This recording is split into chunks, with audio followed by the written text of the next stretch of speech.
Alors, bonsoir tout le monde, bienvenue à nouveau, content de vous accueillir à l'Émergence. Ça fait vraiment un très très plaisir d'être avec vous ce soir et idéalement pour les 3 prochaines semaines aussi. Alors, bienvenue à ce cours de méditation qui est un cours offert également en ligne. Donc, je salue tous ceux qui sont invisibles ce soir mais qui sont très présents puisqu'on a quand même plusieurs personnes en ligne avec nous. On a une petite caméra donc qui nous permet de se relier avec plein de personnes et également c'est un cours qu'on enregistre ce soir et qui va permettre à plusieurs personnes ensuite de le réécouter, d'apprendre cette méthode de méditation par la suite. Alors c'est une soirée que j'espère que vous allez apprécier et je sais que chacun vient avec des attentes souvent un peu similaires. On recherche tous un peu la même chose à travers la méditation. Certains sont des voisins, d'autres sont des personnes qui nous connaissent depuis un certain temps, d'autres nous découvrent pour la première fois. Et ceux qui sont en ligne, des fois, peuvent être encore plus loin. Et on a même des fois des gens de l'étranger qui peuvent comme ça se joindre à nous de façon très subtile. Alors donc, je vais vraiment avoir le plaisir de partager avec vous quelque chose évidemment qui me passionne, la méditation. On va vous présenter un type de méditation qui est très spécifique, une méditation qu'on appelle le Raja Yoga, la méditation du Raja Yoga. Et la première soirée est un peu une soirée souvent de mise en contexte, de vous expliquer un peu d'abord qui je suis, qu'est-ce que c'est que ce centre, quelle est l'organisation, d'où ça vient, où est-ce que vous êtes, vous rassurer. Puis normalement, après ça, vous allez dire, ah, ok, ça va, on peut revenir une autre semaine.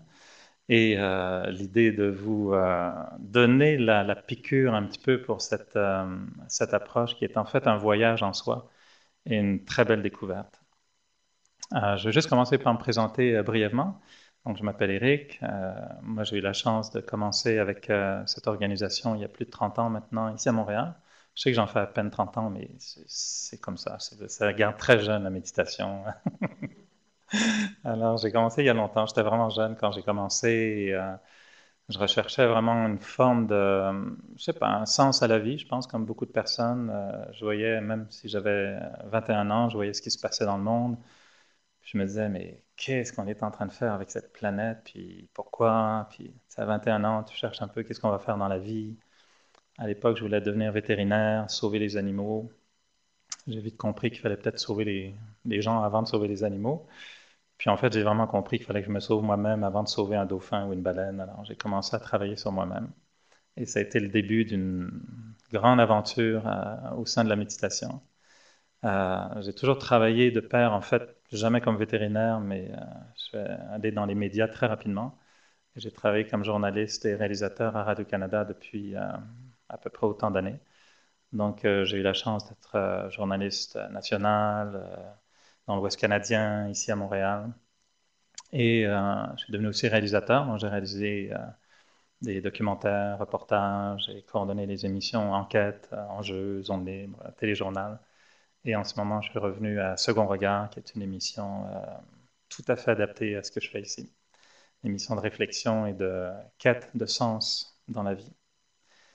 Et à travers toutes ces années, en fait, ça a été pour moi une façon d'explorer.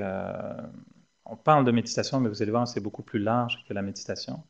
La méditation est un terme qu'on utilise vraiment avec tellement de types de méditation différentes et tellement de façons de pratiquer la méditation. Mais j'ai beaucoup découvert pour moi une démarche dans laquelle on apprend à se recentrer sur soi-même, comprendre qui on est, comprendre comment on fonctionne et surtout nous trouver un petit peu retrouver la force de nous guider dans le cheminement de la vie. Et comme on le sait tous, la vie n'est pas toujours facile, rose et il y a toujours des embûches, il y a des obstacles, il y a des défis auxquels on doit faire face dans la vie. Et c'est là où on trouve que c'est important d'avoir une dimension qui aide à nous ancrer un petit peu, à nous donner de l'énergie positive pour confronter bien des choses qui sont pas toujours très positives. Euh, la méditation qu'on pratique ici, ce qu'on appelle donc une méditation de Raja Yoga, est offerte par un organisme international qui s'appelle l'Organisation spirituelle mondiale des Brahma Kumaris, donc un nom assez long. Une organisation donc dont le siège social spirituel, comme on l'appelle, est en Inde, mais dont les branches sont vraiment partout à travers le monde. J'ai plus les chiffres actuels, ça augmente sans arrêt, mais c'est dans plus de 100 et quelques pays, 120 pays, je pense, 8-9 000 centres à travers le monde. C'est une organisation qui a la particularité de tout offrir ses cours gratuitement. La philosophie des Brahma Kumaris, c'est que la spiritualité, ça ne se vend pas. Donc tous les cours, toutes les activités sont offertes gratuitement. S'il y en a qui veulent nous aider, évidemment, vous êtes toujours les bienvenus.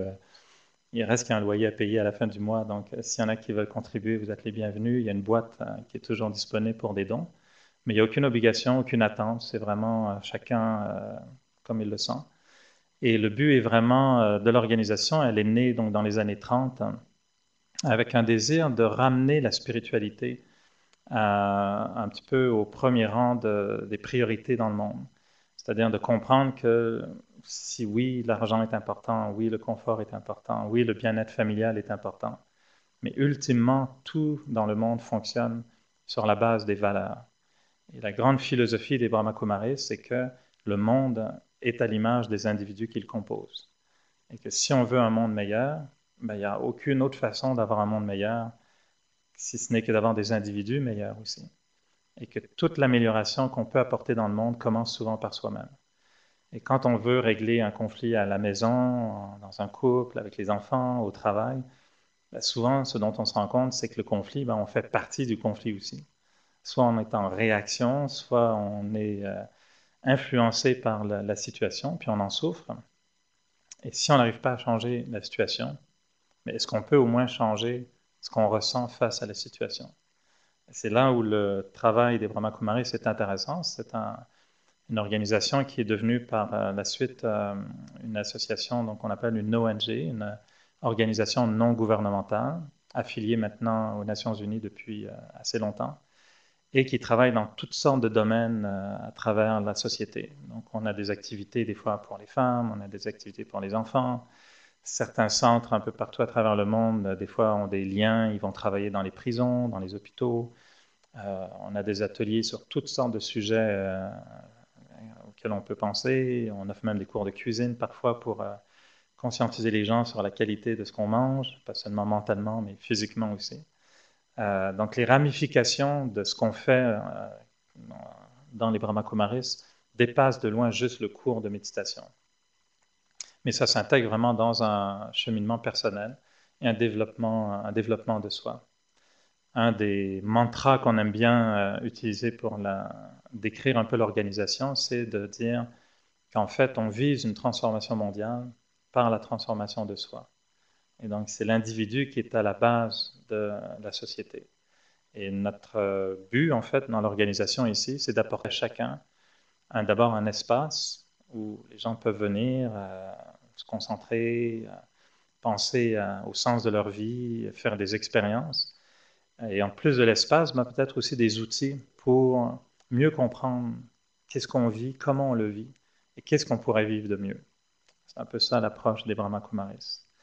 C'est une organisation assez particulière aussi qui est, puis vous allez le voir si vous lisez un peu sur l'organisation, c'est une organisation qui a été lancée donc dans les années 30, mais qui dès le début avait comme vision que ce serait une organisation dirigée par des femmes. Alors vous allez voir que c'est toute l'administration des Brahma Kumaris depuis toujours, et entre les mains de femmes qui sont aujourd'hui des femmes assez âgées. Elles ont commencé elles aussi très jeunes. Et notre dirigeante, et on est très fiers de le dire, est une brave personne qui célèbre son 100e anniversaire cette année. Donc elle a 100 ans. Et ne pensez pas qu'elle est affaiblie. Elle a plus d'énergie que la plupart d'entre nous. Elle fait encore des tournées, elle voyage encore. Elle a encore fait des voyages l'année dernière. Bon, elle est fragile évidemment, mais la plupart des dirigeantes, vraiment sont des anciennes un peu de l'organisation, sont toutes dans leurs 80, 90, 100 ans, avec bien sûr évidemment énormément d'autres femmes dans la quarantaine, trentaine, vingtaine, qui appuient tout le mouvement. Mais c'est une organisation assez spéciale, donc il y a vraiment une dimension dans laquelle le leadership a été offert aux femmes et qui donne une qualité, je dirais, dans le positionnement de l'organisation au niveau international.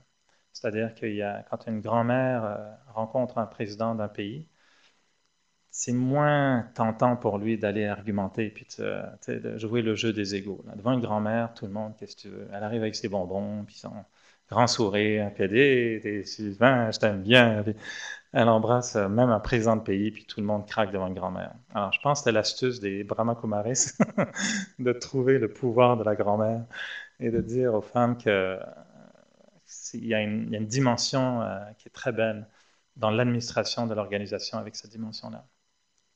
Ce qui n'empêche pas évidemment d'avoir beaucoup d'hommes dans l'organisation et qui ont des rôles aussi de leadership. Donc voilà un petit peu pour l'organisation. Le centre ici à Montréal, on existe depuis les années 80. Le centre a existé à différents endroits. On a trouvé ce local ici, l'Émergence, en 2000 et très content de proposer comment transformer une banque en centre spirituel, puisqu'avant ici, il y avait un comptoir avec des guichets pour sortir de l'argent, ouvrir des comptes, etc. Et on a encore un coffre-fort qui sert de pièce de silence et de méditation. Alors c'est vraiment la transformation pratique d'un lieu assez matérialiste en centre spirituel. Et on trouve que c'est une belle symbolique pour ce qu'on a essayé de faire à l'émergence. Et le nom l'émergence signifie donc faire émerger de soi ce qu'il y a de plus beau. Et le but du centre ici, c'est d'offrir donc une capacité aux gens à voir d'abord ce qui est beau en soi, mais ensuite de faire cette beauté, de faire en sorte qu'elle grandisse, qu'elle puisse s'épanouir, puis qu'elle puisse devenir constante.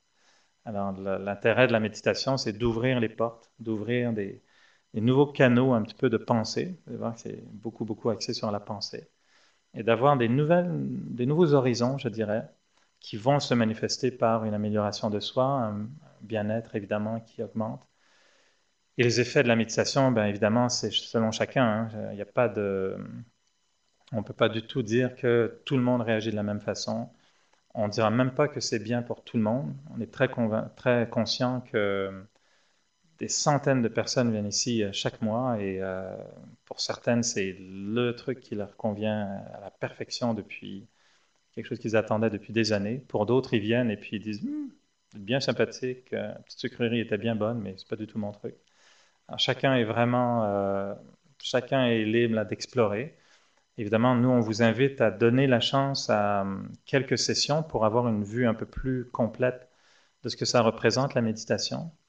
Bien des gens cherchent des fois des solutions rapides à des problèmes complexes, un mal-être existentiel qu'on aimerait régler avec une petite pilule et 2 semaines, et puis on est réparé. J'aimerais vous dire que c'est le cas, mais même après 4 semaines, je pense que vous irez mieux, ça je vous le garantis, mais c'est pas c'est pas le remède miracle du tout. La méditation est un processus, c'est un cheminement, c'est un réapprentissage de notre façon de penser et qui est vraiment axé sur la même approche que de dire, ben, si on veut une santé meilleure, ben, des fois c'est du long terme, c'est l'alimentation, c'est l'exercice, c'est plein de facteurs qui vont nous aider à être en bonne santé physique. Alors, la méditation va ouvrir des portes, va nous donner des outils, mais c'est sur du long terme. Et chacun y trouvera des bénéfices différents selon leur réalité. Il y a des gens qui viennent ici avec des problèmes de couple, il y a des gens qui viennent ici avec aucun problème, il y a des gens qui viennent ici et qui créent des problèmes. Non, ça on n'a pas. Mais il y a toutes sortes d'approches différentes et chacun repart avec des outils qui leur sont propres, qui vont leur appartenir par la suite.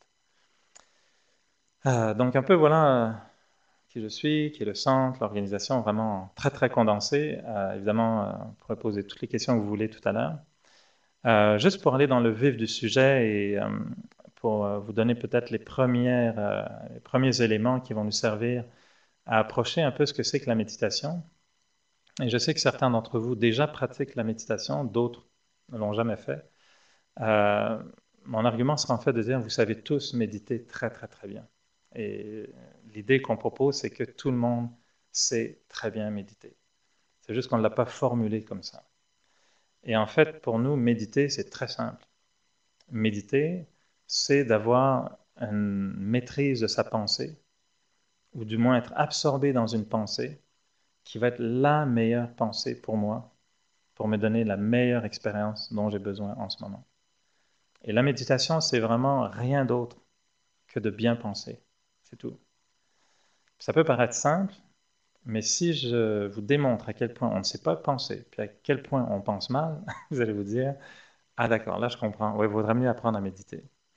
Et ce soir, en fait, l'essence de la leçon de ce soir, vous allez voir, est basée sur la compréhension de ce que c'est que la pensée et de comment on peut mieux analyser une pensée et réaliser à quel point on ne sait pas penser.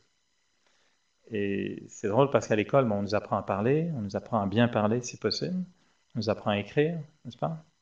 Est-ce qu'on vous a appris à penser à l'école? Pas vraiment. Alors que, étrangement, c'est aussi nécessaire d'apprendre à bien penser qu'il est nécessaire d'apprendre à bien parler ou à s'exprimer.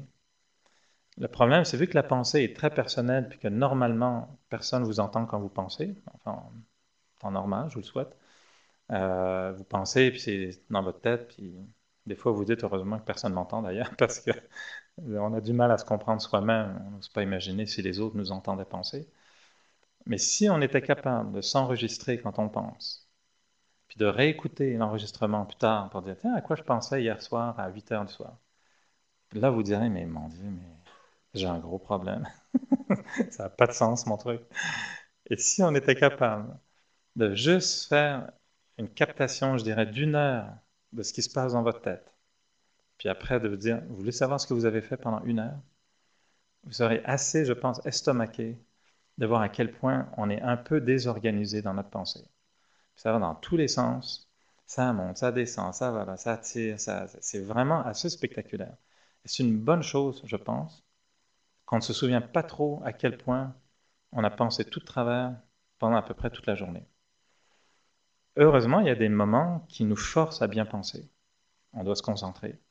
Vous devez cuisiner, ben, c'est le temps d'être un peu attentif sur ce qui se passe. On conduit une voiture, ben, on est obligé d'être attentif. Et là, nos pensées deviennent, par la force des choses, structurées, concentrées, et là, elles sont efficaces. Quand on travaille, si votre travail, si vous êtes chirurgien puis vous faites une opération à cœur ouvert, j'espère que vous ne pensez pas à ce moment-là, bon, qu'est-ce que je vais manger ce soir? Peut-être un spaghetti. Non, j'espère qu'à ce moment-là, en voulant sauver la vie de quelqu'un, j'imagine que le médecin a des pensées extrêmement précises et concentrées. Et à ce moment-là, il ne veut pas être déconcentré, et c'est normal. Mais quand on marche dans la rue, puis qu'on vagabonde un petit peu, puis qu'on regarde à gauche, à droite, puis qu'on regarde la tenue vestimentaire de tout le monde, puis pourquoi lui, une voiture bleue, puis l'autre, ça, là, l'esprit, il part dans tous les sens.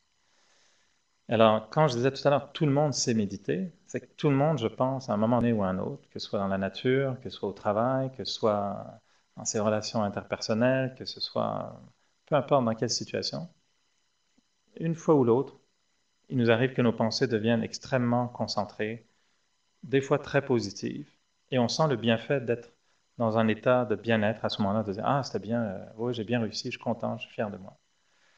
Malheureusement, ces moments-là, on ne les choisit pas toujours, et surtout, on ne les maîtrise pas toujours.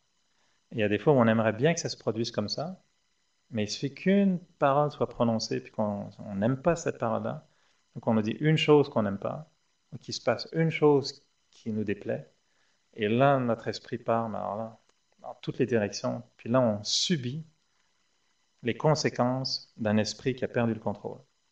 Et là, on développe ce qu'on appelle l'angoisse, le stress, le mécontentement, l'impatience, l'intolérance, la frustration, etc. Et la liste est très, très, très longue. Jusque-là, est-ce que tout le monde se reconnaît un petit peu dans différents scénarios? Je vois l'impression de parler à toutes sortes de monde qui est dans, tu sais, les petites poupées qu'on met à l'arrière d'une voiture. Là, c'est comme, vous êtes tous, d'accord. J'espère qu'en ligne, ça va. Tout le monde s'identifie aussi à ce genre d'idées. D'ailleurs, pour ceux qui sont en ligne et même qui réécoutent par la suite, vous pouvez toujours écrire vos suggestions, questions et autres. Et on a un chat dans une petite fenêtre que tout le monde peut utiliser. Donc, c'est un peu l'approche préliminaire, si vous voulez, c'est de montrer la méditation comme étant simplement une capacité à bien penser. Et pour ce faire, ben, ce qu'on va vous proposer, c'est d'abord de mieux comprendre qu'est-ce qui se passe entre les deux oreilles, comment ça se passe la pensée. Et vous allez voir, en tout cas moi, je sais que quand j'ai commencé la méditation, ça a été au départ une révélation pour moi de me dire, mais pourquoi on ne m'a pas appris ça plus tôt? Et il y a des faits très simples par rapport à la pensée, qu'une fois qu'on les comprend, ben on se donne beaucoup plus de chances d'être capable de changer quelque chose. Moi, la meilleure image que j'utilise depuis toujours, que je trouve très utile, c'est si vous êtes en voiture, puis que la voiture arrête de fonctionner, elle tombe en panne, ben, vous pouvez faire comme moi, faire semblant d'y connaître quelque chose, tu ouvres le capot, puis tu vas là, moi, j'ai aucune idée de ce que c'est de toute façon, ce qui se passe sous le capot, mais tu peux faire semblant, tu regardes, ou alors tu reconnais que non, je ne connais absolument rien, j'ai aucune idée de ce qui se passe. Bon, on peut regarder si au moins il n'y a pas d'essence, peut-être c'est une panne d'essence. Mais si on n'est pas mécanicien, il y a des grandes chances qu'on ouvre le capot et on dit aucune idée, qu'est-ce qui se passe. Pourtant, il y a un mécanicien qui peut venir, puis on souhaite qu'il vienne à ce moment-là. Lui, il va regarder ça, puis peut-être qu'en 30 secondes, il va dire ah, bah oui, mais t'as un problème, écoute, c'est évident, je ne sais même pas si ça existe encore, mais à l'époque, on parlait des bougies, des choses comme ça. Aucune idée de ce qui se passe sous le capot ces temps-ci, là, c'est devenu tellement sophistiqué. Mais bon, s'il y a encore des bougies ou des câbles ou des batteries, je ne sais pas à quoi ça fonctionne, donc ils peuvent te dire bah oui, bah, ta batterie est morte. Un mécanicien peut savoir très rapidement ce qui se passe parce qu'il connaît comment c'est fait une voiture. Mais si on ne sait pas comment c'est fait une voiture, puis qu'elle tombe en panne, très peu probable qu'on sache la réparer, n'est-ce pas? Ben nous, si on ouvrait le capot ici, là, parce qu'on a tous un capot qu'on peut éventuellement ouvrir, des fois il y en a qui appellent ça le troisième œil, tu ouvres ton troisième œil puis tu vois quelque chose en toi. Mais on a tous un capot un peu qui s'appelle, bon, il y a le cerveau, il y a l'esprit, c'est tous des mots qu'on utilise, on ne sait pas toujours exactement à quoi on réfère. Mais si on était capable de comprendre comment on fonctionne, ben peut-être que au moment quand on ne fonctionne plus, on saura un peu mieux quoi faire. Quand nos pensées déraillent, quand on sait qu'on n'a plus le contrôle sur nos pensées, ce serait peut-être bon de savoir d'où viennent ces pensées. Quelles sont les autres forces auxquelles je peux faire appel qui pourraient m'aider à concentrer ou à rectifier mes pensées. Et c'est là où on pense qu'il y a une mécanique mentale, il y a une mécanique intérieure qui n'est pas une croyance, qui est purement une expérience, quelque chose qu'on peut, si je vous parle de pensée, on s'entend que pour l'instant on ne parle pas de croyance ou ah non, moi je pense que je ne pense pas. Non, non, on pense tous en français, en anglais, en d'autres langues. C'est concret, c'est juste pas mesurable d'un point de vue physique, mais mentalement, on est tous capables d'écouter nos pensées. Et on a tous des émotions, puis on peut les ressentir aussi. Les identifier, c'est pas toujours facile. Mais on sait qu'on a des émotions, puis on a des pensées. Donc la première étape dans la méditation va être un peu de définir ce dont on parle, pour qu'ensuite, quand on se dit, OK, maintenant on va s'asseoir, puis on va méditer, ben là on va tout de suite savoir qu'est-ce qu'on essaye de faire. Et on va faire un exercice de méditation assez rapidement d'ailleurs pour vous montrer qu'est-ce qui se passe dans notre tête. Mais juste pour commencer, je dirais que la théorie du Raja Yoga, c'est qu'en fait, on est ce qu'on pense. Donc la base de notre travail ici va être de considérer que je suis ce que je pense. Mes pensées façonnent qui je suis et ce que je suis. Si je me dis toute la journée, ah, je suis donc stupide, ah, je suis donc stupide, ben, on va se sentir très stupide à la fin de la journée. Ça, c'est clair que on pense, on ressent, on devient un peu ce qu'on pense. Si je me dis toute la journée, hey, je suis vraiment brillant, hein, je suis vraiment au-dessus de la moyenne, hein, je suis vraiment le plus intelligent du monde. Je ne suggère pas ce genre de pensée, c'est un peu extrême, mais quelqu'un qui penserait comme ça toute la journée, le soir, il ne passe plus dans la porte. Puis il y a un problème parce que les gens vont dire, ben, calme-toi. Non, non, mais je suis le meilleur, je suis super bon. Non, non, on se calme, on se calme. Mais la pensée a enflammé une croissance de l'ego démesurée, ça arrive malheureusement assez fréquemment. Alors, la pensée génère bien plus que juste une pensée. Elle devient une réalité. Et on donne toujours l'idée très simple de dire comment est-ce qu'on est allé sur la Lune? Pouvez-vous imaginer la première personne au monde qui a eu pour la première fois, la première pensée, et si on allait là-bas? Tout le monde autour a dit, es-tu malade? Comment veux-tu aller sur la Lune? Il y a bien quelqu'un qui a dû y penser. Ça a dû d'abord être une pensée pour qu'un jour ça devienne une réalité. Donc la pensée, elle est extrêmement puissante et elle n'est jamais qu'une pensée. La pensée devient quelque chose. Puis ultimement, elle devient quelqu'un. Et le but moi que je me fixe, c'est de vous montrer à quel point la pensée est absolument phénoménale, mais qu'elle est une matière première d'une richesse extrême. Et possiblement la matière première la moins bien exploitée sur la planète Terre en ce moment, et dans notre vie personnelle aussi. Et que si on arrivait à mieux gérer, mieux utiliser, mieux comprendre nos pensées, vous allez voir que les effets peuvent être quand même très désirables et assez souhaités. La pensée, donc pour nous, elle est au cœur de la méditation. On pense, on médite avec nos pensées. La première chose qu'on va faire, c'est penser quand on médite. Je sais qu'il y a beaucoup de méditations qui visent de ne plus penser. Vous en parlez tout à l'heure. Mais généralement, on pense tout le temps.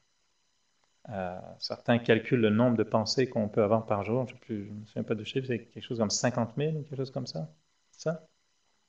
Je dis à peu près 50 000 pensées par jour. Ça fait beaucoup de pensées à la minute, non? Si on était capable de faire la liste des 50 000 pensées qu'on a eues dans une journée, ça prendrait une journée pour les lire, quoi. Donc, ce serait un peu long. On ne se souvient même pas de... Tu sais, si je vous demandais, à quoi pensiez-vous jeudi dernier en soirée? Ce serait compliqué de retourner dans votre enregistrement pour savoir à quoi vous pensiez, non? Pourtant, vous pensiez jeudi dernier en soirée.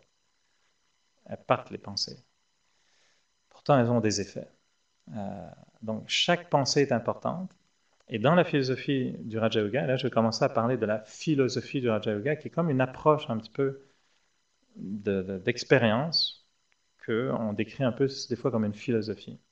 Et dans la philosophie du Raja Yoga, on dit qu'en fait, nos pensées peuvent se mesurer ou peuvent se décrire selon 4 critères. C'est là où ça devient intéressant, c'est que dans la pensée, il y a en fait 4 caractéristiques qui vont me permettre de mieux comprendre c'était quoi cette pensée-là. Et là, je vous rassure tout de suite, et je sais qu'il y en a qui ont pris des cahiers, vous pouvez prendre en note, mais quand vous allez sortir tout à l'heure, on va vous remettre un résumé du cours, et vous aurez tout ça écrit également. Mais si vous voulez prendre des notes, il n'y a aucun problème. Et ce qui est intéressant, c'est qu'une pensée, donc, qui se définit par 4 caractéristiques, c'est très simple.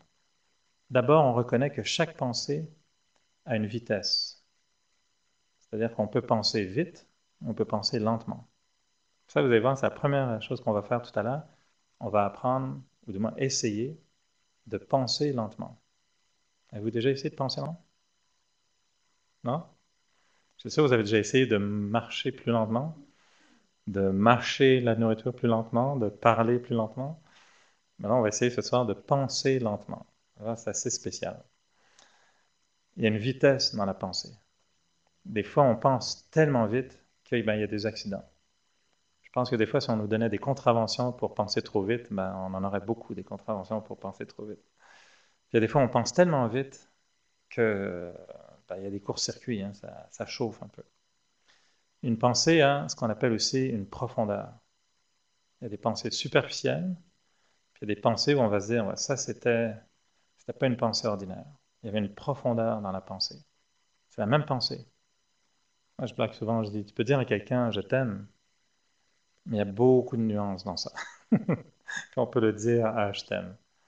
Ok, cool, je t'ai pas encore demandé en mariage, là. Je t'ai juste dit que je t'aimais. Mais tu peux dire le même je t'aime et avoir la même pensée, j'aime cette personne, puis se retrouver à genoux avec un anneau dans la main, puis c'est la même pensée, mais beaucoup plus profond.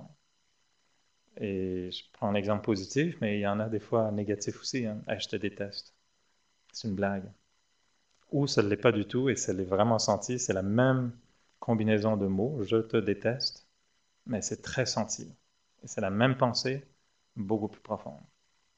Donc il y a une vitesse, il y a une profondeur, et ensuite il y a une direction.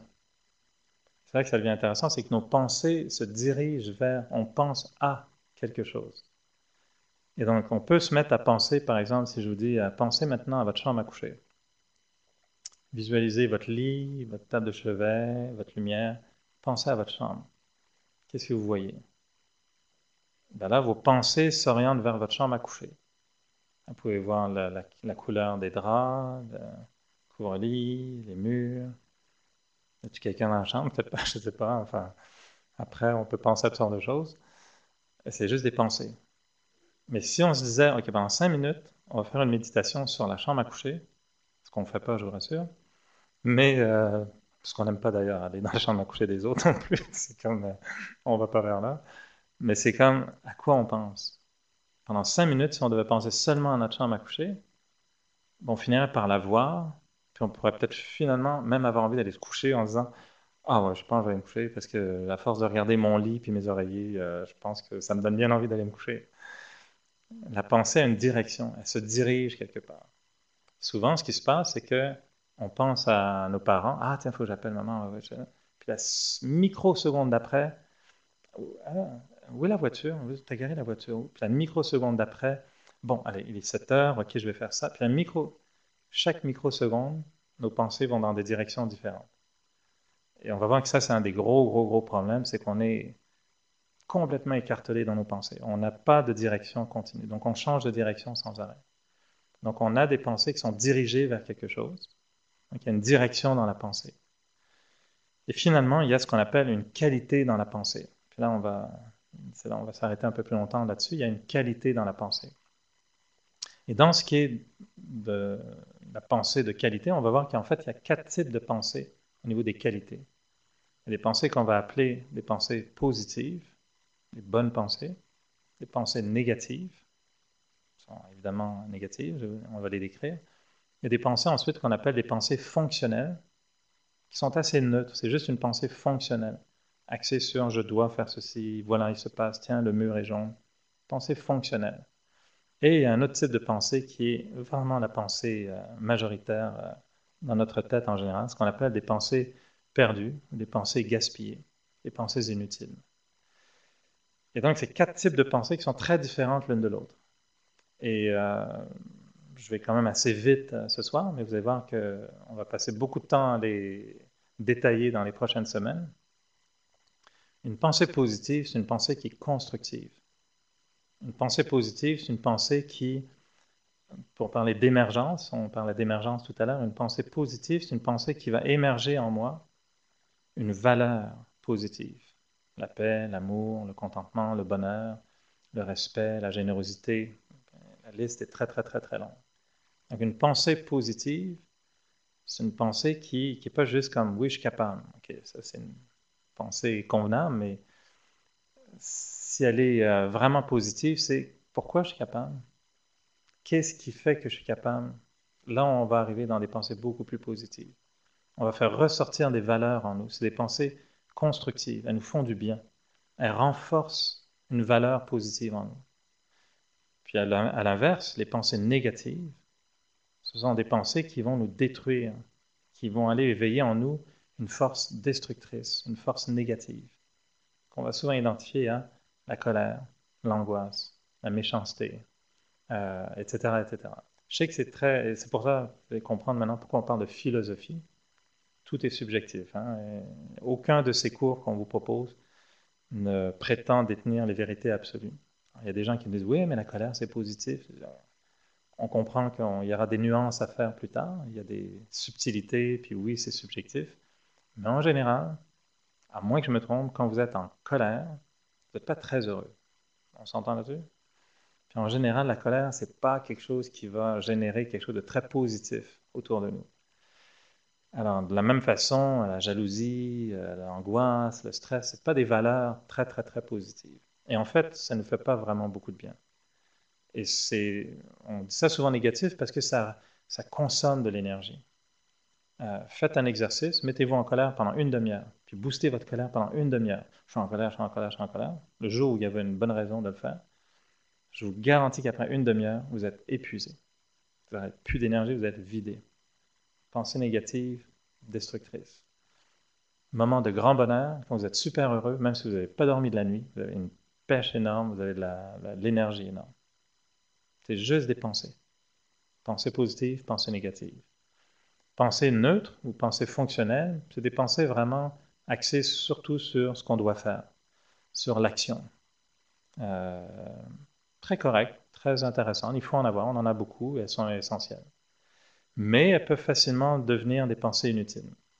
Et les pensées inutiles, c'est elles qui nous causent le plus de pertes souvent. Elles ne sont pas négatives. C'est pas qu'on est méchant, négatif, ou quoi que ce soit, mais c'est juste que c'est comme un disque rayé. Quand un disque est... Enfin, bon, on n'a plus de disque, mais vous vous souvenez des disques? Il y en a qui ont vu ça dans leur vie, tu sais, des trucs noirs, tout plein, là, puis ça tourne, puis tu mets une aiguille. C'est les nouvelles générations, peut-être pas vu des disques, mais nous, on a vu des disques, hein. Mais quand c'est rayé, c'est pas très agréable. Il répète la même chose sans arrêt. Écoutez-vous penser, vous allez voir, des fois, on est rayé. C'est bon, faut pas que j'oublie à 4 heures. Oui, quelle heure il est? Ouais, ok. Et quelle heure il est 4 heures? Ok. Des fois, on est rayé complètement. On repense à la même chose sans arrêt, sans arrêt, sans arrêt. C'est inutile, mais on ne peut pas s'empêcher. Puis on part dans des raisonnements, mais complètement futiles. Vraiment, c'est le commérage intérieur qui n'a aucune utilité. Du gaspillage total d'énergie. On dit, ouais, j'ai rien de mauvais, ouais, je pensais comme ça. Non, on gaspillait de l'énergie. Parce que c'est comme si on se promène, puis on met les mains dans les poches, t'as $1, tu le jettes, t'as 25 sous, tu le jettes, etc. Ah, un billet de $5, tu le jettes. Puis à la fin de la journée, tu dis, je sais pas pourquoi, j'ai plus d'argent, je me sens pas très riche. Mais t'as acheté ton argent toute la journée dans la rue. Et en jetant nos pensées dans l'inutilité, ben oui, ça peut être presque inoffensif, mais ça ne l'est pas vraiment. Parce qu'en fait, on a gaspillé une énergie qui aurait pu devenir une énergie positive. Alors, et la façon dont ça fonctionne souvent, c'est qu'une pensée inutile, enfin, en fait, l'exemple que j'aime bien, c'est l'exemple d'une pensée fonctionnelle peut évoluer et devenir un peu tout. Par exemple, vous dites à, je sais pas, votre conjoint, votre ami, votre coloc, peux-tu acheter du lait, tout ça, on peut-tu acheter un litre de lait? Pensée fonctionnelle, très correct. Peux-tu acheter du lait? Très bien, fonctionnel. Puis la personne, bon, met son manteau, fait des trucs. Bon, tu vas pas oublier d'acheter du lait, hein? OK, c'est bien de le rappeler s'il a tendance à oublier ou elle a tendance à oublier. Ça peut être encore fonctionnel. Donc, c'est une demi-heure plus tard, la personne n'est toujours pas partie. Bon, là, je veux juste pas t'éteindre. Bon, le lait, tu sais, le lait, c'est dans le magasin, puis quand tu rentres, c'est dans le frigidaire. Puis l'autre commence à s'énerver. Non, non, j'ai compris, tu m'as déjà demandé. T'es obsédé avec ton lait, je comprends, mais non, non, j'ai compris. Puis là, on se met à penser, oui, mais il oublie toujours le lait. De toute façon, lui, il ne boit pas de lait. Mais moi, je bois du lait, tu sais, mais bon. Puis là, on est parti sur une vraie dissertation, une thèse sur va-t-il ou va-t-elle acheter la bouteille de lait? Ça, là, ça devient plus que utile, ça devient négatif parce qu'après, juste avant de partir, bon, je te le rappelle une dernière fois quand même parce que tu oublies souvent, puis je sais que, comme ça, j'oublie souvent. Puis là, la chicane commence juste parce que on a insisté sur le fait d'aller chercher du lait. Je prends un exemple grotesque un petit peu, assez réaliste des fois, malheureusement, et cette petite pensée pratique, achète du lait, qui devient une pensée inutile, peut devenir tout à coup une pensée négative. Et on finit par insulter les gens. Ben non, la dernière fois que tu as demandé d'acheter du lait, tu as oublié. De toute façon, tu oublies toujours. Parce que je ne compte pas dans ta vie, tu comprends? Oh boy, ok, du litre de lait, on est rendu à une cause de divorce. Ben là, il y a vraiment eu un problème, quoi. Le lait a tourné, c'est sûr. C'est sûr que là, il va revenir avec, ou elle va revenir avec de lait caillé, puis il va voir que le lait, il va. Je vous suggère pas de le boire directement ce soir-là. Ou à l'inverse, ça peut être aussi une pensée fonctionnelle qui devient une pensée positive. Puis ça peut être justement, va juste, tu m'achètes du lait, tu peux m'acheter un litre de lait, etc. Je sais que tu bois pas de lait, mais tu m'en achètes un. Puis encore une fois, je sais que c'est un exemple débile, mais la pensée devient, ça me fait tellement plaisir quand l'autre euh, aide un petit peu, puis l'autre vient avec son lit de lait, etc. Puis la petite pensée fonctionnelle devient une pensée d'appréciation, de gratitude, de merci, de reconnaissance. Puis ah, il est quand même sympa, je sais qu'il y avait autre chose à faire. Il n'a pas oublié, tant mieux. Et la même pensée, elle a évolué, puis elle est devenue positive. Et c'est ce cheminement qu'on va beaucoup étudier dans la méditation parce qu'il est empli d'embûches. Alors, évidemment, nous, ce qu'on recherche dans la méditation, puis je vais arrêter là pour ce soir, ce qu'on va rechercher, c'est ralentir la pensée, parce que les pensées plus lentes vont être des pensées beaucoup plus efficaces, plus claires, plus limpides. Si on s'entend penser, c'est déjà un grand progrès. Si on pense trop vite, on ne s'entend pas penser. Donc déjà une pensée plus lente, une pensée un peu plus profonde, on n'a pas besoin de la grande déclaration d'amour à toutes les méditations, mais une pensée un peu plus profonde aura plus de puissance versus une pensée superficielle qui n'a aucun effet. Une pensée profonde va aller avoir une résonance, il va y avoir un écho qui va se faire. Des pensées mieux dirigées des pensées dont la direction, tout à coup, au lieu d'avoir une pensée dans sa direction, une pensée dans sa direction, si on apprend à organiser un peu sa pensée, puis de dire à l'esprit, tiens, pendant quelques minutes, on va se concentrer juste sur ça. Vous allez voir que d'avoir 50 pensées peut-être de suite sur la même chose va développer une expérience. Donc la vitesse est liée à la clarté, la profondeur est liée à la puissance, et la direction donne l'expérience. C'est-à-dire, si je pense, pour l'exemple de tout à l'heure, si je pense à ma chambre à coucher pendant 5 minutes, tout à coup, je me sens comme si j'étais dans la chambre à coucher. Je me sens reposé, je me sens bien, j'ai envie de me reposer, peu importe l'atmosphère. Donc l'expérience va venir seulement s'il y a une direction qui est constante pendant un certain temps. Et si on ajoute évidemment de la qualité à nos pensées, ben là, ce qu'on retrouve, c'est de la richesse. On commence à se donner des nouvelles dimensions de richesse, c'est-à-dire on se sent plus fort, plus positif, et là, les valeurs, on parle de richesse, mais en fait, c'est des valeurs. Quelque chose qui a la richesse, donc ça a de la valeur. Donc, nos valeurs intérieures deviennent beaucoup plus présentes. Et donc, nos pensées positives vont nourrir la patience, vont nourrir le respect, la tolérance, le bonheur, toutes sortes de valeurs qui sont positives. Et l'intérêt de cela, c'est que plus on nourrit ces valeurs-là, ben plus ces valeurs-là, à un moment donné, peuvent devenir naturelles. Et si on a nourri la paix en méditation, qu'on a eu des pensées paisibles, ben, tout à coup, on se retrouve au magasin plus tard, puis il y a une file d'attente, puis on est pressé. Ah, ben, peut-être que la saveur, l'écho de la méditation ou la réverbération de la méditation, l'effet de la méditation va se prolonger. Tout à coup, ce sentiment de paix, tout à coup, va nous dire, oh, pas besoin de m'énerver, qu'est-ce que tu veux? Faut attendre, faut attendre. Je vais me concentrer, c'est vrai que mes pensées, et on redevient conscient de nos pensées. Je ne sais pas si vous voyez un peu vers quoi on s'oriente, mais c'est le premier pas, hein. Dans cette méditation du Raja Yoga, c'est juste de comprendre qu'au départ, tout vient de la pensée. Et donc, si on arrive à mieux comprendre, puis vraiment, là, je vous ai donné un dixième d'1% de ce qu'on va découvrir dans la méditation, juste cette notion de pensée, ça devient le premier outil qu'on veut commencer à développer. Et méditer, ce qu'on va faire maintenant, c'est juste de réorganiser mes pensées, puis de commencer à devenir plus conscient de mes pensées, avec l'idée qu'il n'y a rien de mal à penser. Au contraire, d'ailleurs, on ne peut pas arrêter de penser. C'est comme si vous arrêtez de respirer. Vous pouvez arrêter pendant, je ne sais pas combien de temps, mais quelques instants, mais je ne vous conseille pas d'arrêter trop longtemps, parce que là, il y aura des effets secondaires très négatifs.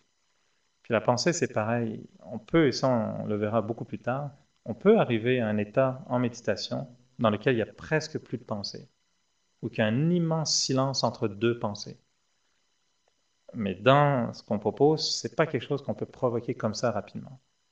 La pensée, elle est constante, on pense tout le temps, tout le temps, tout le temps, des milliers de pensées par jour, et on représente souvent la pensée un peu comme un cheval sauvage, hein. Il part, il part, il part, puis essayer de l'arrêter tout à coup, c'est pas une bonne idée. Il faut d'abord apprendre à dompter, à maîtriser son cheval sauvage, ce qui est un peu ce qu'on va essayer de faire en méditation. Et donc la méditation, c'est l'art de penser, apprendre à entendre ses pensées, puis à gentiment essayer de réaligner. Puis des fois ça marche, des fois ça marche pas. Il y a des soirs, vous allez voir, on dirait qu'on a un terroriste intérieur, là, puis il n'arrête pas de tout casser, on n'y arrive pas, on essaie de se concentrer, on n'y arrive pas, on essaie d'être positif, on est super négatif. On écoute des belles pensées de méditation, je suis paisible, puis nous on répète dans la tête, ah, pas du tout, je suis tellement énervé, là, ça m'énerve ce truc. Tu essayes de méditer, puis tu es tout à l'envers. Mais je vous le garantis, c'est pas grave, ça arrive. C'est tout à fait normal. C'est comme ça. Quelqu'un qui va apprendre la danse classique, on lui demande de faire le grand écart dans les airs, puis de faire une belle posture. Peut-être une fois, il va essayer, puis il va se déchirer un ligament, puis il va être 3 semaines après avec des béquilles. Ben, la méditation, c'est la même chose. C'est un art de méditer avant d'arriver à être complètement zen, puis d'avoir que des belles pensées lentes, profondes, bien dirigées, toujours positives pendant 3/4 d'heure. Soyez gentil avec vous, là, ça va prendre un peu de temps, quoi. Et c'est pour ça que nos premières méditations vont être très courtes. On va méditer pour des 5 minutes, pas plus. Et on vous suggère d'ailleurs d'apprendre la méditation avec des petites méditations au départ. C'est mieux d'en faire 3 courtes que d'essayer une demi-heure, puis pendant une demi-heure d'aller dans tous les sens. Puis ce ne sera pas productif vraiment. Alors, c'est un peu ça le processus. Et donc, de cette première approche qui est simplement de comprendre la méditation comme étant d'abord l'art de penser, ben, ce qu'on va voir après dans les prochains cours, donc la semaine prochaine et les semaines suivantes, c'est comment tout ça se lie à une dimension beaucoup plus grande, évidemment, parce qu'on va aller toucher les émotions, on va aller toucher notre caractère, notre personnalité, parce que tout ça est lié, évidemment. Et on va voir que la méditation, en fait, c'est un alignement. Pour moi, la méditation, c'est, oui, c'est l'art de penser, mais c'est un alignement. Être capable de mettre en ligne comme il faut plusieurs choses en moi. Mes pensées, mes émotions, ma personnalité, ma vision. Quand tout ça devient aligné, là, vous pouvez vous dire, waouh, je suis super zen, ça va bien. Là, vous êtes bien. Mais il y a plusieurs éléments qu'il faut dompter parce qu'il y a toujours un petit espion qui va arriver pour vous casser votre belle petite création de méditation. Alors, pour terminer, ce que je vais vous proposer, c'est des aspects pratiques par rapport à la méditation. La méditation du Raja Yoga est très différente des autres pour une raison très simple au départ, c'est qu'elle se pratique les yeux ouverts.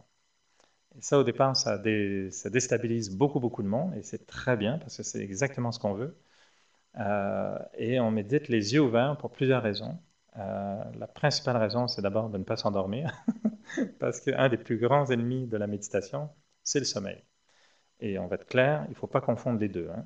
Dormir, quand vous vous réveillez, vous dites ah, j'étais très calme, c'est très bien, mais vous avez bien dormi. Ça ne veut pas dire du tout que vous avez bien médité, ce n'est pas la même chose du tout.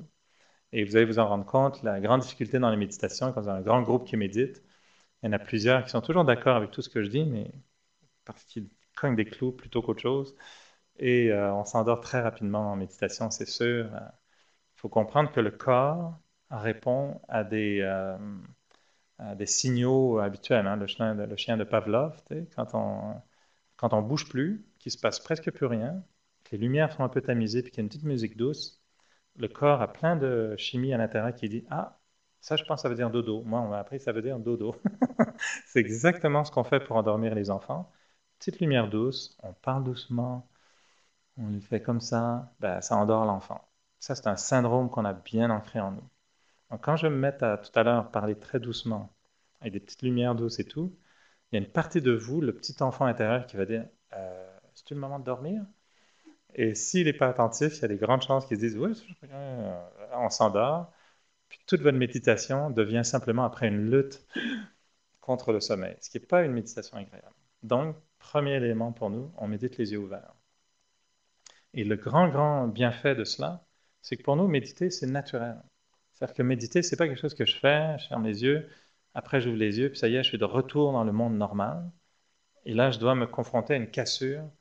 Et si on médite les yeux fermés, ce qui est très correct, puis vous allez voir que des fois, nous aussi, on le fait, mais si on associe toujours la méditation aux yeux fermés, ça devient un peu comme pour être bien, je ferme les yeux. Et nous, c'est pas ça qu'on veut créer, c'est qu'à long terme, la méditation se définit non pas par combien de temps je m'assois en méditation, mais par combien de temps je peux continuer à ne pas avoir à m'asseoir pour méditer. Et un bon yogi n'est pas quelqu'un qui sait s'asseoir longtemps pour méditer. Un bon yogi est quelqu'un qui sait ne pas avoir à s'asseoir pour méditer parce qu'il est toujours dans un état positif, même en marchant, en cuisinant, en parlant, etc. Et ce qu'on veut, nous, c'est associer une posture de l'esprit qui est bonne, donc avoir des bonnes pensées, correctes, positives, tout en en se parlant les uns les autres, en marchant dans la rue, vous faites vos courses, vous attendez, ben là, vous n'allez pas dire à tout le monde que je médite, puis vous êtes dans la file d'attente. Ce ne sera pas très pratique. Mais vous pouvez rester dans une file d'attente, puis juste être conscient de ce qui se passe dans votre tête. Et la méditation, nous, on veut que ce soit un état normal d'être. C'est-à-dire être capable, dans des situations difficiles, où quelqu'un vous dit quelque chose qui vous provoque, ben, vous ne pouvez pas dire à la personne, bouge pas en 30 secondes. Ah d'accord, je comprends ce que tu me dis, je te respecte beaucoup, bouge pas un petit moment. Ah d'accord, donc tu étais en colère. Ah je comprends, j'accepte. Non, vous pouvez essayer, mais l'autre, je pense qu'il va virer en lait caillé bien avant tout ça. Alors l'idée, c'est mieux que si on a associé notre conscience à un état normal, ben, après ça devient une habitude, puis ça s'intègre dans la vie de tous les jours. Donc c'est pour ça qu'on garde les yeux ouverts. Et la première chose qu'on va vous proposer de faire, puis ceux qui sont en ligne d'ailleurs, je les invite à faire la même chose à la maison, donc de bien garder les yeux ouverts, puis de vous remettre en position. Dès qu'on médite, c'est bien de dire au corps, alerte, c'est-à-dire prendre une position naturelle. On n'a pas besoin de s'asseoir par terre, on n'a pas besoin de croiser les jambes, mais juste de dire au corps de ne pas trop se détendre non plus, parce que là encore, il va penser que c'est le temps de dormir. Donc, on met le corps dans une position assez stable, le dos assez droit, bien. Et le but, en fait, vous allez voir, c'est un peu comme si on allait simplement se détendre, un peu comme si on allait dans la lune, tout simplement. On va petit à petit s'éloigner de ce qui nous entoure et faire simplement attention à nos pensées. Alors là, on va faire intervenir une petite musique douce qui va sortir tout à coup, comme par miracle. Et sur cette musique, moi, je vais vous suggérer quelques idées, puis je vous invite juste à les écouter. Essayez de laisser ces pensées résonner en vous, c'est-à-dire si je vous dis, bon, je suis calme, ne faites pas comme j'ai fait les premières fois, me dire non, je ne suis pas calme du tout. Essayez de vous dire que peut-être je suis calme ou je vais devenir calme. Donc si moi je vous dis je suis calme, puis vous vous dites en fait je suis super stressé, ben, ajustez la pensée en vous disant ok peut-être je me sens stressé mais j'aime ce calme, j'ai envie d'être calme. Donc à vous de jouer avec vos pensées, avec ce que je vous suggère comme pensée. Puis quand je vous dis ben, je respire tranquillement, vous pouvez avoir la pensée tout de suite après de vous dire ouais, moi aussi je veux respirer tranquillement, je prends le temps de respirer. Donc essayez de créer des pensées, puis d'être consciente de vos pensées. Et le premier exercice qu'on va faire maintenant, c'est juste d'être capable d'être conscient de ce à quoi on pense, puis d'essayer de générer des pensées volontairement pendant juste 5 minutes. D'ailleurs, ça va durer juste 5 minutes. Ça va? Alors, laissez-vous aller un petit peu. Donc, pour commencer, juste d'être conscient qu'on est physiquement bien installé, que le corps est très confortable. Et c'est toujours bien pour commencer la méditation de prendre une bonne respiration très profonde.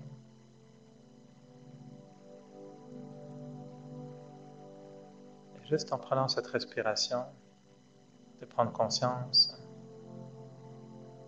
qu'une respiration profonde déjà a un effet sur le corps.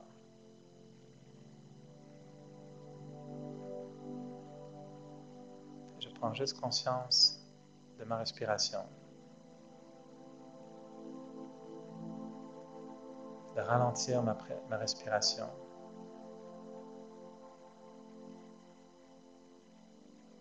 et d'être concentré sur le bienfait de ma respiration.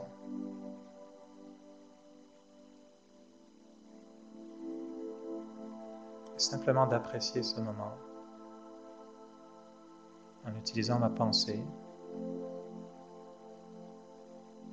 en me disant simplement je respire tranquillement.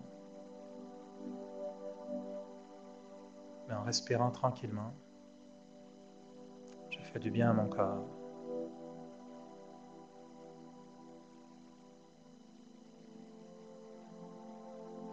J'arrive à détendre mon corps. Et je laisse aller toutes les tensions du corps qui disparaissent petit à petit.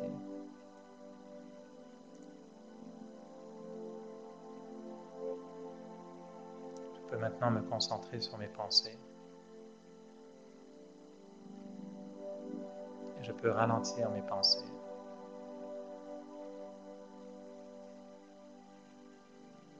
En écoutant mes pensées une à une.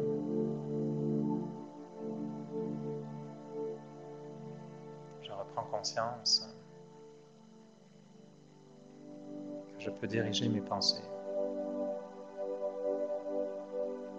Je peux choisir mes pensées.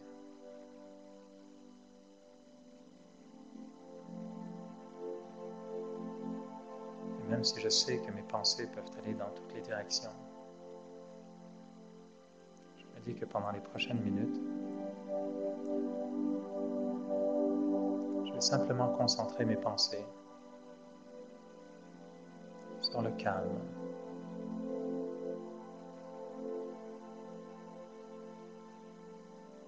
Alors j'articule mes pensées autour du thème associé au calme. Je me dis que le lieu où je me trouve actuellement est un lieu qui favorise le calme. Je peux ressentir ce calme extérieur.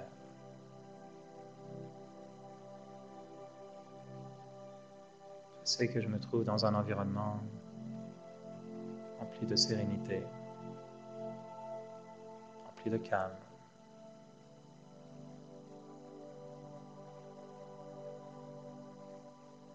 Je retrouve un peu dans ce lieu une dimension associée au silence,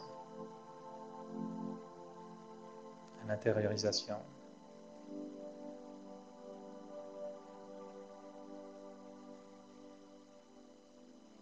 Et je décide d'amener cette dimension du calme au niveau de mes pensées.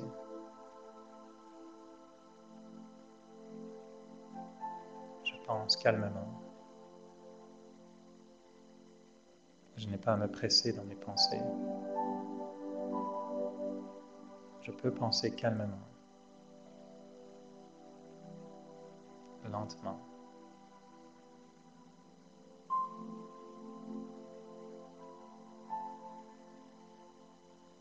Et si je reste concentré sur le calme, je peux commencer à percevoir comment est-ce que je ressens ce calme intérieurement.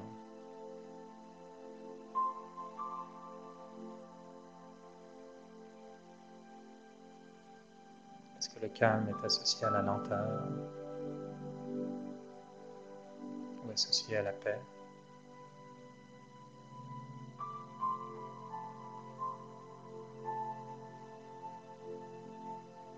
Comment est-ce que le calme peut devenir une valeur positive pour moi?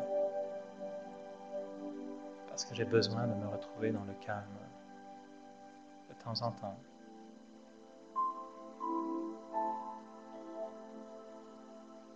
Et juste de retrouver cette dimension de calme,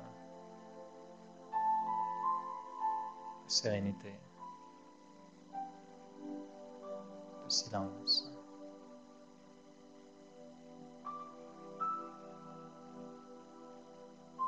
Me permet de reconnaître que pour me ressentir calme, je n'ai qu'à diriger mes pensées, concentrer mes pensées sur le calme.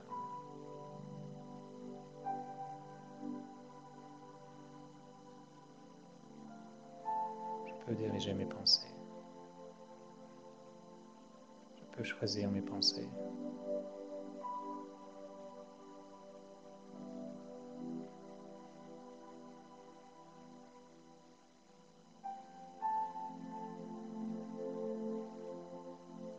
Quand je sens que mes pensées sont calmes, je sais que j'apprécie ces pensées et qu'elles me font du bien.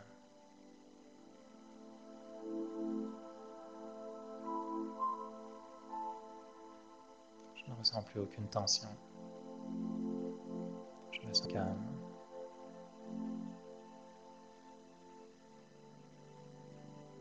Je me sens prêt à retourner dans mes activités de tous les jours.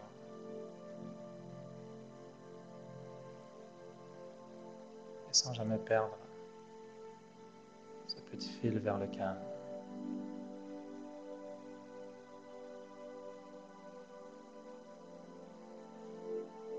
Je me souviendrai qu'il ne suffit que quelques pensées pour retrouver ce calme.